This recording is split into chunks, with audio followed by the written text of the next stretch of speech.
Hay gente que se alaba porque es valiente, otros porque son ricos, otros porque son inteligentes, pero que si uno se debería de alabar en algo es en conocer a Dios, en conocer la naturaleza de Dios. Y pues no podemos conocer todo de Dios porque Dios es ilimitado y no tenemos nosotros como la manera de poder entender a Dios. Pero sí podríamos decir que cuando hablamos de Dios, hay algunas cosas que Él ha revelado, que Él ha mostrado. Y cuando uno conoce a alguien, cuando uno quiere conocer a alguien, una de las cosas que uno tiene que aprender de esa persona es qué le gusta y qué no le gusta. Cuando uno conoce a alguien, cuando uno conoce de cerca a una persona, uno puede decir, esta persona le gusta esto o no le gusta aquello. Eso es señal de que conocemos a una persona. Por ejemplo, si a mí me dicen, bueno, ¿qué es lo que le gusta a su esposa? ¿Qué comida le gusta? Bueno, ella es muy linda pero a veces cambia de gustos, pero regularmente uno sabe qué es lo que le gusta a ella, ¿cierto? Cuando hablamos de comida, y qué es lo que no le gusta, ¿cierto? Entonces, conocer a alguien es entender qué le gusta o qué no le gusta, qué es lo que le parece bueno o qué le parece negativo. Y hoy quiero iniciar una serie de temas hablando acerca de lo que no le gusta a Dios. Y quiero tomar como texto base el texto de Proverbios 6:16. Mira lo que dice el texto de una manera interesante. Dice, hay 6 cosas que el Señor odia. No, son 7 las que detesta. Hay en este texto, cuando habla de Dios, me parece que es interesante porque está hablando de Dios y lo que dice es que Dios detesta, odia, aborrece ciertas cosas. Hay cosas que a Dios no le gustan. Pero la palabra que utiliza aquí en hebreo para designar eso que odia a Dios es que son abominaciones. Algo abominable es algo despreciable, algo que no nos gusta, algo que nos produce asco, algo que nos produce repulsión, algo que detestamos, que no nos parece bien. Y aquí nos dice la Escritura que hay cosas que Dios detesta, que hay cosas que a Dios le parecen tan malas y tan despreciables que Él no quiere estar allí o que no quiere apoyarlas. Entonces creo yo que es muy importante que podamos entender qué cosas son las que Dios detesta para que nosotros no lo hagamos. Nuestra intención, ¿qué es? Agradar a Dios. Nuestra intención, mire, yo les he dicho varias veces que hay mucha gente que busca agradarse a sí mismo. Y cuando uno busca agradarse a sí mismo, ¿en qué termina? En cosas necias y dañosas. Hay personas que tratan de agradarse a sí mismos y hacen lo que ellos quieren, ¿cierto? Hay gente que es terca y orgullosa y vanidosa y dice, yo hago lo que me dé la gana. Y esas personas terminan mal, porque ¿sabe qué es lo que termina pasando? Terminan haciendo cosas que les dañan la vida. Otros viven para agradar a los demás, para agradar a la esposa, para agradar al esposo, para agradar a los hijos, para agradar al patrón. Y mis hermanos, nuestra principal motivación debe ser agradar a Dios. De ahí para adelante, pues uno puede buscar a que las personas se puedan agradar, pero nuestra principal motivación debe ser agradar a Dios, hacer que Dios se sienta agradado. Y entonces vamos a tratar de mirar cuáles son las cosas que desagradan a Dios. Dice que son 6, pero luego el proverbista medita y dice, no, en realidad son 7. 7 cosas que desagradan a Dios. Hoy vamos a mirar la primera. Les decía que vamos a empezar antes una serie de temas acerca de lo que a Dios le desagrada. Y la primera que vamos a mirar hoy aparece en el versículo número 17. Dice, los ojos arrogantes, la lengua mentirosa, las manos que matan al inocente. Aquí, desde el 16 hasta el 19, aparecen las cosas que a Dios le desagradan, pero hoy vamos a abordar la primera. ¿Cuál es la primera? Los ojos arrogantes.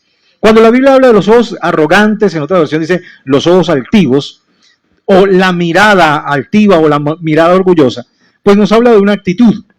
¿De qué actitud nos habla? De las personas que son arrogantes, de las personas que son soberbias.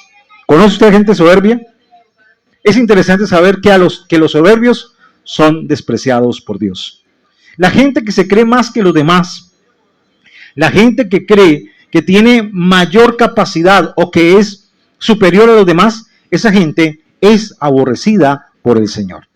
Dios no ama a los arrogantes. Dios no ama a las personas altivas. Y hoy quiero que podamos mirar acerca de lo que tiene que ver con la altivez y poder entender lo que la Escritura nos quiere decir acerca de eso. Y quiero mirar Tres cosas importantes. Lo primero, ¿por qué la altivez es despreciada por Dios? ¿Por qué a Dios no le gustan los altivos? En Santiago, capítulo número 4 y el versículo número 6, nos dice lo siguiente.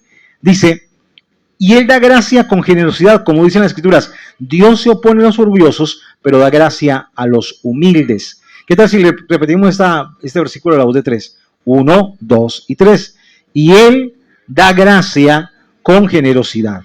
Como dicen las Escrituras, Dios se opone a los orgullosos, pero da gracia a los humildes.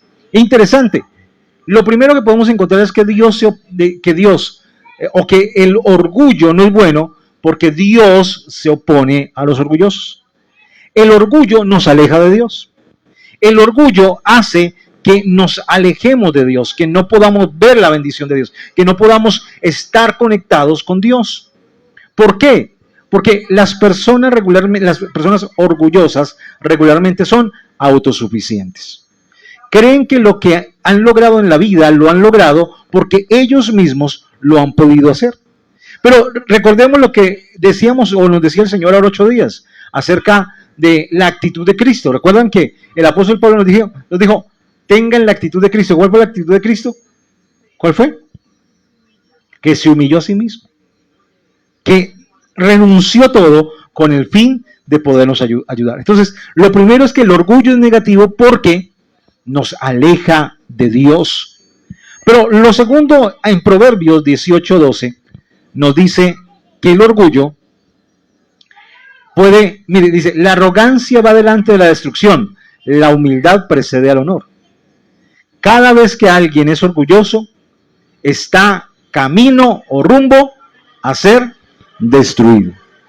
Va camino o rumbo a ser destruido, acabado, destrozado. ¿Por qué?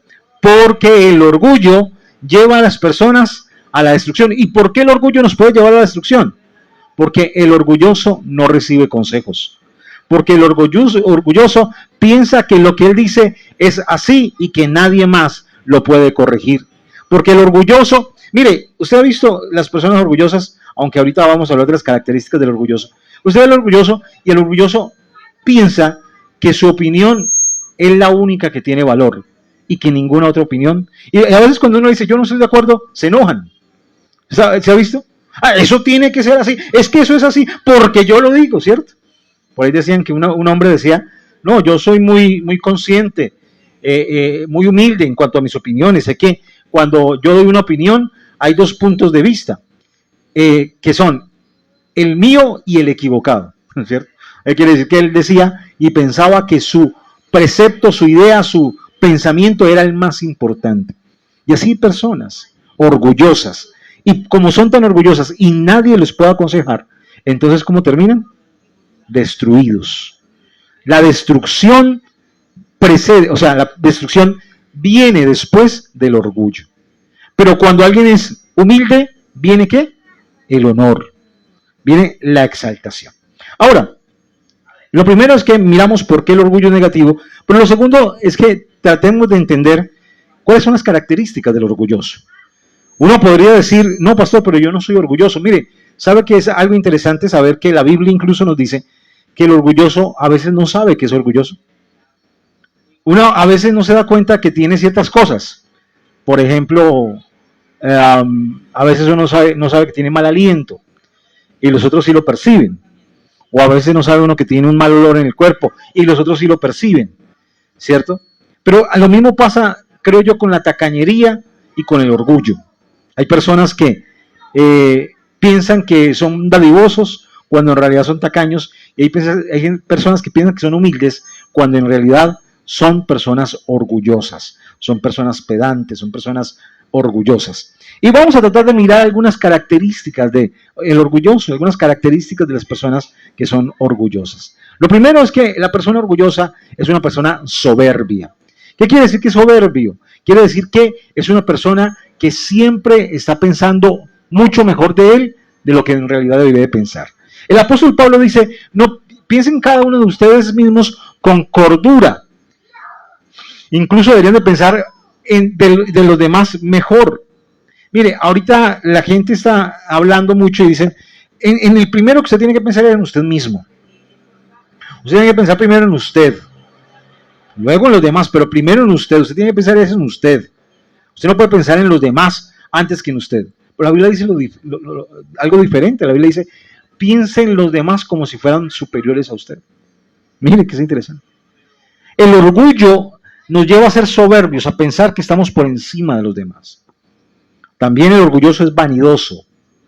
Las personas que viven pensando que tienen que comprar aquella cosa o esto. Mire, yo conozco personas que son creyentes y que tienen una vanidad tan grande que los ha llevado a tener actitudes que son totalmente ilógicas y que van en contra incluso de lo que la Escritura dice. Yo conozco una señora que pues ya tiene su edad y entonces le han aparecido canas. Y ella dice que si tiene canas, que no tiene para el tinte, entonces no puede salir a la calle, que no sale a la calle porque le da pena que le vean las canas. ¿Cómo le parece eso? Es el colmo de la vanidad. Y yo he escuchado de gente que dice, no, si no tengo para la queratina o para plancharme el cabello o para el tinte, entonces no puedo salir a la calle porque me da vergüenza que me vean de esa manera. O si no tengo para el maquillaje, vanidad, y todo eso es pasajero. Hay gente que, por ejemplo, ahora en rechazo a su cuerpo, están haciéndose en operaciones que no debieran de hacerse. Entonces están aumentando los glúteos, o los senos, o los labios, o los pómulos. Y todo con el fin de poder verse estéticamente de una mejor manera. Cuando en realidad todo eso es vanidad. Y mire, por la vanidad mucha gente se ha muerto. En Cali, por ejemplo, hay una clínica, todavía está abierta, están luchando para poderla cerrar, pero funciona clandestinamente, y es una clínica en donde le ponen polímeros a las mujeres en los glúteos. O sea, para aumentar los glúteos, le ponen una especie de sustancia que hace que el glúteo crezca. El problema es que a veces eso lo rechaza el cuerpo y hay personas que se han muerto por esa situación, porque se infectan, eso se les infecta y los puede llegar a matar. O sea que la vanidad mata. Y así es el altivo, una persona vanidosa, preocupada demasiado por su apariencia física, por cómo luce o por cómo está. También el orgulloso desprecia a los demás. Siempre hay un desprecio hacia los demás. Es que ese no canta bien, ese no hace las cosas bien, ese es un bobo, ese es un tonto, ese es un loco. Yo recuerdo que había una persona que conocí y estaba en una congregación y decía que la mitad de los de la congregación estaban locos y que la otra mitad eran brujos. Siempre había un menosprecio por toda la gente, siempre vivía pensando que los demás no valían, que no servían, que no tenían las cosas bien hechas, que no hacían las cosas bien. Un desprecio por los demás. También lleva a tener un rechazo a Dios. ¿Por qué? Porque la persona que es orgullosa siempre tiene la tendencia a pensar que no necesita a Dios, que Dios no es tan necesario. Yo escucho mucho que la gente dice, es que uno también tiene que hacer su parte. Yo creo que sí, pero la gran realidad del asunto es que la mayoría de las cosas que en nuestra vida se dan porque Dios las hace. ¿Entienden? O sea, podríamos decir que el 90% es Dios. El 90% de lo que en nosotros hay es Dios. El 10% será lo que, y mucho menos incluso, yo pienso. Recordemos que apartados de Dios nada podemos hacer. Pero también el orgulloso es una persona terca. No reconoce sus errores, no reconoce sus faltas. Es una persona que siempre dice, es que es así. Mire, yo conozco personas que son tan tercas que incluso saben que lo que están diciendo no es verdad, pero deciden establecer esa situación y decir, es que eso es así, aunque reconozcan que no es verdad. Nunca reconocen sus errores. La terquedad, dice la Escritura, que es una de los caminos hacia la destrucción. El terco es una persona que nunca cambia, que siempre está en medio de una situación de estar pensando que lo que él dice, lo que él quiere, lo que él tiene es lo mejor. Terquedad. Y la terquedad es algo que nos conduce inevitablemente a la destrucción. Ahora, lo tercero, entonces lo primero hemos mirado que lo que Dios aborrece es los ojos altivos, el orgullo. hemos mirado que el orgullo nos puede alejar de Dios y nos puede llevar a un camino de destrucción. Lo otro que hemos mirado es que hay unas características del orgulloso. Pero lo tercero que quiero que podamos mirar aparece en Mateo capítulo número 11 y el versículo número 29. Mateo capítulo número 11 y el versículo 29 dice: pónganse en mi yugo, déjenme enseñarles, porque yo soy humilde y tierno de corazón, y encontrarán descanso para el alma. Repito el versículo, dice: pónganse en mi yugo, déjenme enseñarles, porque yo soy humilde y tierno de corazón, y encontrarán descanso para el alma. ¿Cómo vencer el orgullo? ¿Cómo vencer el orgullo? ¿Cómo poder vencer el orgullo que hay en nuestro corazón? Y yo creo que hay 4 cosas importantes que debemos de hacer según lo que dice la Escritura. Lo primero que tenemos que hacer es reconocer el orgullo en nuestros corazones. Si somos tercos, si somos vanidosos, si pensamos que nuestra opinión es la única que vale y que la opinión de los demás no vale, pues somos unas personas orgullosas, ¿cierto? Mire, es interesante porque el orgulloso siempre piensa que lo desprecian, cuando él es el que desprecia a los demás.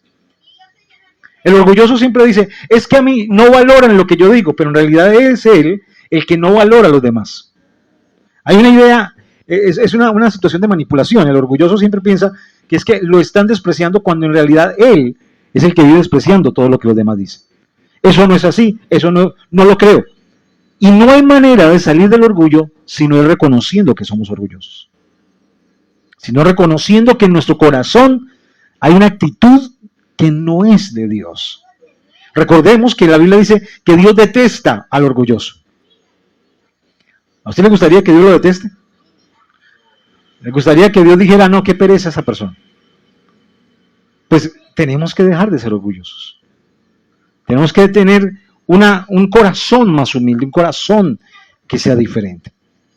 Lo primero que tenemos que hacer es reconocer que en nuestro corazón, en nuestra vida, en nuestro ser, hay situaciones de orgullo, condiciones que nos están llevando a vivir una vida orgullosa, ¿cierto? Hay gente que, por ejemplo, le es muy duro sujetarse. Yo he escuchado a mucha gente que dice: no, yo no le trabajo a nadie. ¿Ha escuchado usted eso? Yo no le trabajo a nadie. ¿Qué hay detrás de esa declaración? Orgullo, ¿cierto?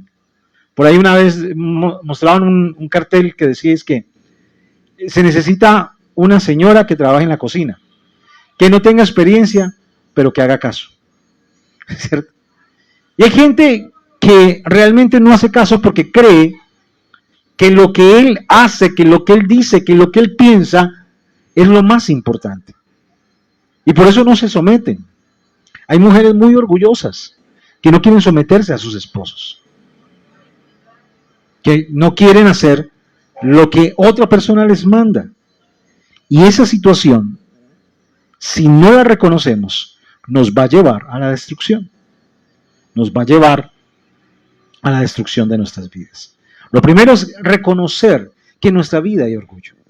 Lo segundo que tenemos que hacer para poder vencer el orgullo es someternos a Dios, poder dejar que Dios sea el que intervenga y el que actúe en nuestras vidas. Hay cosas que Dios permite en nuestras vidas para humillarnos con el fin de luego exaltarnos. Recordemos que la Escritura dice que el que se humilla será exaltado, pero que el que se enaltece será humillado. Hay gente que se enaltece, que se muestra como gente muy importante y luego los terminan humillando. Terminan humillándolos a causa de la situación que vive, a causa de la situación que están haciendo. Dicen por ahí que en un jardín habían unas flores, había una rosa roja muy bonita. Y como era tan bonita, se erguía mucho, se levantaba mucho para mostrar su belleza. Que también había un girasol que era muy alto y tenía mucha vanidad porque era muy bonito y todo el mundo lo admiraba. Entonces el girasol se levantaba todas las mañanas con mucha fuerza y se erguía de una manera muy importante. Pero había una violeta, una florecita que no parecía como tan especial, y entonces ella se agachaba, ¿no? no se mostraba tanto, sino que estaba agachada porque no era como tan especial como los demás. Vino un ventarrón y como la rosa estaba tan erguida y el girasol tan alto, el viento los arrastró y se los llevó. Pero como la violeta estaba agachada, no se la pudo llevar y fue la única que quedó adornando el jardín. Eso es lo que pasa con las personas humildes. Los orgullosos serán cortados, pero el humilde permanecerá. Estará allí para siempre, estará allí en esa condición. Ahora, ¿qué es lo que debemos de hacer? Lo primero, reconocer que somos orgullosos. Segundo, depender de Dios, someternos a Dios.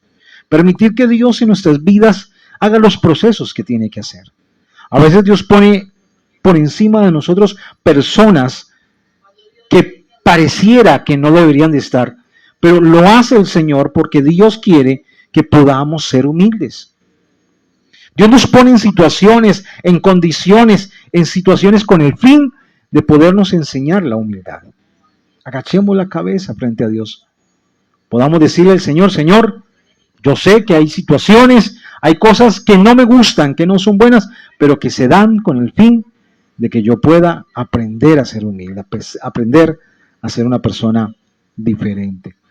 Lo tercero que debemos de hacer es aprender de Jesús. Miren lo que dice el Señor Jesús.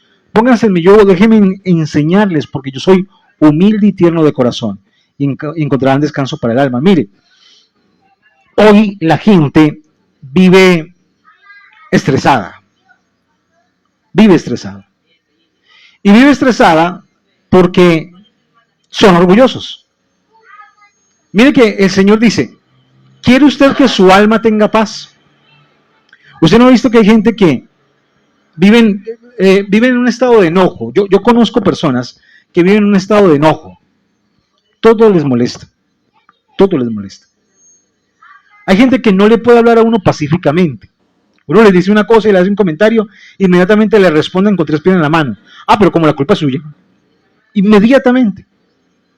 Siempre viven enojados y estresados. ¿Y ese enojo y ese estrés de dónde viene? Según lo que dice la Escritura, viene del orgullo. Porque lo que dice el Señor es, si ustedes quieren tener paz, ¿qué tienen que hacer? Aprender de mí. ¿Y yo qué soy? Humilde y tierno de corazón. La única manera de poder aprender la humildad es reconociendo la humildad de Cristo. ¿Y cuál fue la humildad de Cristo? Que renunció a todo lo que tenía. Que renunció a todo lo que poseía. Con el fin de poder someterse a la cruz, a lo que el Padre quería, hacer la voluntad de Dios. Amén. No se deje estresar por las cosas que pasan. ¿Sabe por qué nos estresamos? Porque uno dice, es que yo merezco más, es que yo no merezco eso. Es que no, dejemos que Dios se encargue. ¿Cierto? Hagamos lo que nos toca hacer a nosotros, pero dejemos que Dios nos se encargue, porque si no, no vamos a tener paz. No vamos a poder tener tranquilidad. Pero por último, para poder vencer el orgullo, es que debemos practicar la humildad. Practicar la humildad. Debemos aprender a recibir los consejos, a abrir el corazón. Mire, hay gente que vive diciendo, mire, hay gente que piensa que es humilde y piensa que es humilde porque es pobre. Pero la humildad no tiene que ver nada con la pobreza. Porque hay gente que es rica y es humilde. ¿Conoce usted gente así? Gente que tiene mucho dinero pero que es humilde. Y hay pobres que usted no les puede tocar la mano ni con un palo porque se creen que son los más importantes. Cuando pensamos en eso, debemos entender entonces que solo es Dios el que merece toda la gloria, la honra y la exaltación. Amén.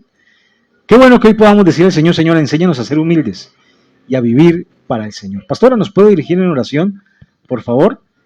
Eso es. Y poder decirle al Señor que nos ayude a ser humildes de corazón. Aleluya, que tal si se coloca ahí sobre sus pies. Hemos escuchado una poderosa palabra donde el Señor nos dice, póngase en mi yugo, déjenme enseñarles, porque yo soy humilde y tierno de corazón, y encontrarán descanso para el alma. Me parece muy bonita esa promesa, dice, y encontrarán descanso para el alma. Nosotros como seres humanos necesitamos descanso, ¿cierto? A veces nuestra alma está abatida, nuestra alma está desesperada, pero hoy cierre ahí sus ojitos, incline ahí su rostro y empiece a creerle al Señor Jesús. Hoy dígale: Señor, te doy gracias por este tiempo maravilloso, por este tiempo precioso. Levante ahí sus manitos y adore a Dios, adore al Señor. Dígale: Señor Jesús, tú eres bueno, tú eres maravilloso, tú eres precioso. Hoy puedo encontrar descanso para mi alma. Hoy puedo encontrar, Señor Jesús, en ti satisfacción, Dios. Tal vez nosotros necesitamos sentirnos completos. Necesitamos en este momento sentirnos completos, Dios. Y eso solo lo haces tú, Señor. Por favor, Señor, mira nuestro interior, mira nuestra alma. Hoy queremos aprender de ti, Dios. Enséñanos, Señor, así como dice en Mateo, Dios. Tú quieres enseñarnos. Hoy nos disponemos, Señor. Hoy, Señor Jesús, nos rendimos delante de ti y aprendemos a ser mansos y humildes de corazón, Señor. Enséñanos la humildad, Dios.